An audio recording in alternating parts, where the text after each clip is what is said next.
Okay, before moving on to the rest of the lecture, I want to highlight and reiterate the two ideas that are key to understanding the women's suffrage movement.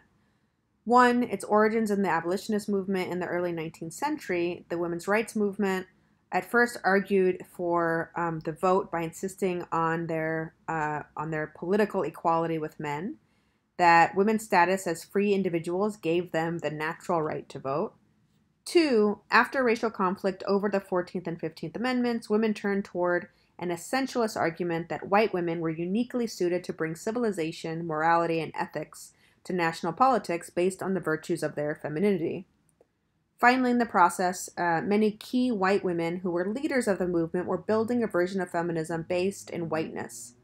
At the same time, as we'll see later in this class, there were always women, white women, black women, Latina, Native American, and Asian American women, who offered an anti-racist working-class version of feminism, eminently more inclusionary.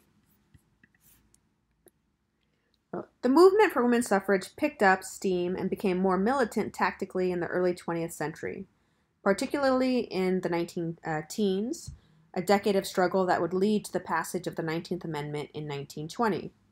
Now, in addition to fundraising, lobbying, educating the public, and gathering signatures on petitions, women's rights activists were holding parades, demonstrations, mass outdoor meetings, and even committing acts of civil disobedience to demand the right to vote. Many women would risk arrest and spend time in jail as they demanded this right. But a problematic racial politics continued to plague the movement. Between 1900 and 1920, immigration from Southern and Eastern Europe reached its peak, 13 million. Jews from Poland and Russia, Italians mostly. These new European immigrants faced widespread discrimination, as you already know. Some native-born white women argued for women's suffrage on the basis that educated women could defeat the votes of supposedly ignorant foreigners, whom they would outnumber even if immigrant women also received the franchise. And as women's suffrage leaders tried to attract the support of Southern white women, many supported racist arguments. For instance, Southern white women activists tried to convince Southern legislators to enfranchise white women in order to guarantee continued white supremacy in the South. White women argued that they could keep black women from voting, just as white men were keeping black men from voting. As a result, African American women, many of them middle class, who wanted the vote not only to advance women's rights but also to challenge racist laws, formed separate black women's suffrage clubs and state suffrage organizations under the leadership of women like Ida B. Wells and Mary Church Terrell. To win women's suffrage, activists pursued both a state-by-state strategy and campaigned for a constitutional amendment granting women the right to vote. Remember, to successfully win the vote, women had to convince men to give them the right to vote. So many women's rights activists used the essentialist argument to convince men to give them this right. By 1911, they had successfully passed suffrage in 6 states, mainly in the West, including California. By 1918, the number of states granting women the vote had doubled to 12. Then in 1920, the 19th Amendment to the Constitution was finally ratified. Women had been fighting for the right to vote since the mid-19th century. It took 70 years of struggle to pass the 19th Amendment. But the struggle wasn't over. In histories of suffrage, the ratification of the 19th Amendment is often depicted as the end point of the tale. I think it's more accurate to look at the 19th Amendment as the midpoint in the struggle for voting rights, however. Why is this? Due to racial discrimination, women of color were often denied the right to vote.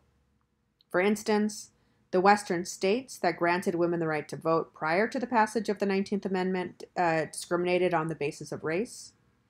Idaho, which supposedly granted women suffrage in 1896, denied the right to vote to persons of Chinese descent and Indians. Arizona granted the right to vote to women in 1912, but denied it to most people of Mexican descent, men and women. For Native Americans, federal law created a confusing array of possibilities. The most blatant division was between so-called civilized and uncivilized Indians. Native Americans could be endowed with citizenship and thereby civilized through individual land allotments via the 1887 Dawes Act, which broke up reservations into individual land holdings. By 1905, about half of Native Americans were U.S. citizens and could vote. But citizenship did not extend to Native Americans living on reservations. In other words, Native Americans who refused to be assimilated into white society structured unequally along lines of race, with Native Americans at the bottom. Though in 1924, the Indian Citizenship Act finally passed and granted all Native Americans the right to citizenship. Like the South, Western states also exerted barriers to voting at the state level, for instance, residency requirements, poll taxes, and literacy tests that denied many men and women of color the right to vote. Additionally, in the early 1920s, a judge ruled that the 19th Amendment didn't extend to the United States' colonial possessions like Puerto Rico. So it wasn't actually until 1929 that Puerto Rican women technically gained the right to vote, though even then, literacy tests and property ownership requirements limited their participation. In addition, Chinese women, like men who were barred from citizenship, immigrants who were barred from citizenship because of their race, and thus they were barred from voting until the federal government repealed the 1882 Chinese Exclusion Act in 1943. So let's look more closely at the disenfranchisement of black voters in the South. Methods of disenfranchising black women and men in the South were honed in the late 19th and early 20th centuries. After the Civil War, there was a brief moment of hope, which was called Reconstruction, the effort to rebuild the South socially, politically, and materially after the devastation wrought by the Civil War and the emancipation of enslaved African Americans. During Reconstruction in the 1860s and most of the 1870s, black men were actually able to vote and run for office. For the first time, black men were being elected to elected positions. So towns that were majority black elected black mayors. Hiram Revels was the first African American man to become a U.S. senator. But ultimately, Reconstruction failed. Why was this? Well, land. What white plantation owners wanted the most was ways to limit the lives of black people so that they had little other choice than to return to work on the plantations that they had worked on formerly as slaves. So these plantation owners, white plantation owners, prevented land redistribution to the formerly enslaved.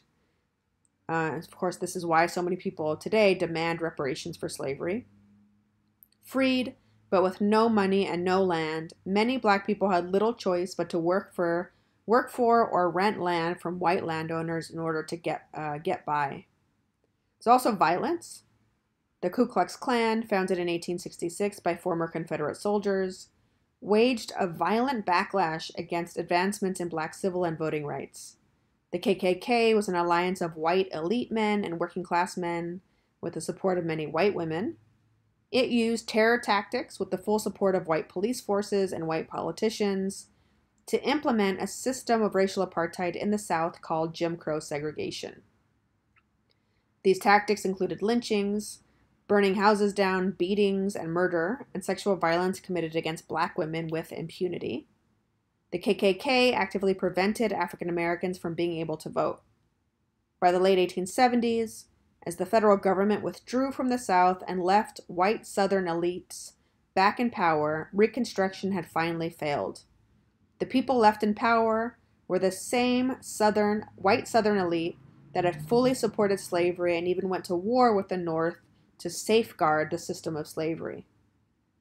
And in the late 19th and early 20th centuries, Jim Crow, the system of racial apartheid, would come to rule the South until the civil rights movement of the 1950s and 1960s.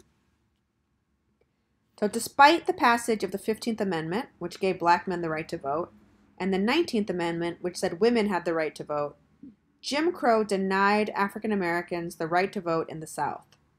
Southern states used innovative strategies since they couldn't deny the right to vote explicitly on the basis of race.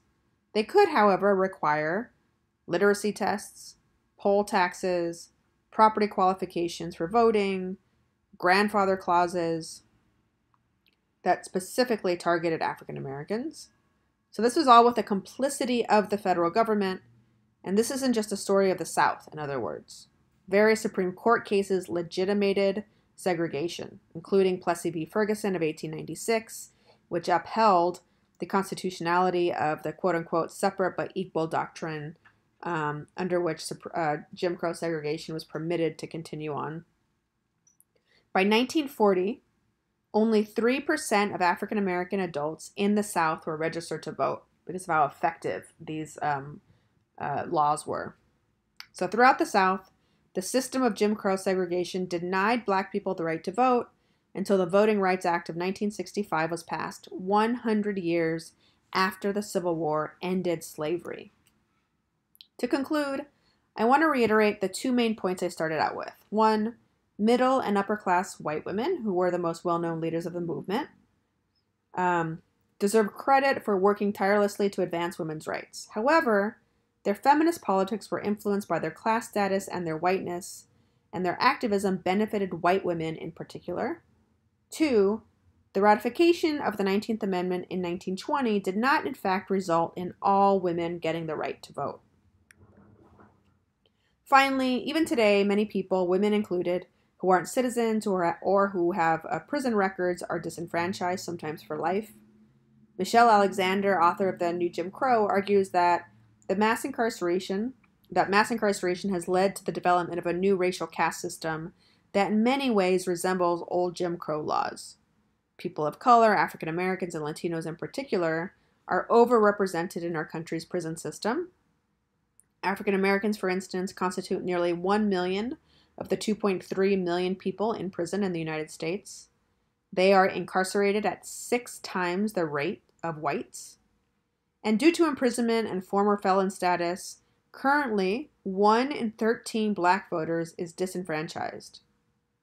That's compared to 1 in 56 in the general population.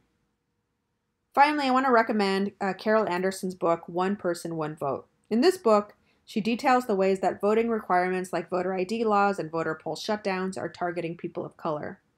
For example, after the 2016 election, Wisconsin passed a law requiring an ID to vote. The result was that while 8% of whites were stopped from voting, 27% of African Americans were stopped. So you can see even today how seemingly race-neutral laws like the voter ID laws, much like the poll tax of the late 19th and early 20th centuries, they're being passed because the effect is the disenfranchisement of people of color. Of course, in the present day, that's who mainly vote Democratic.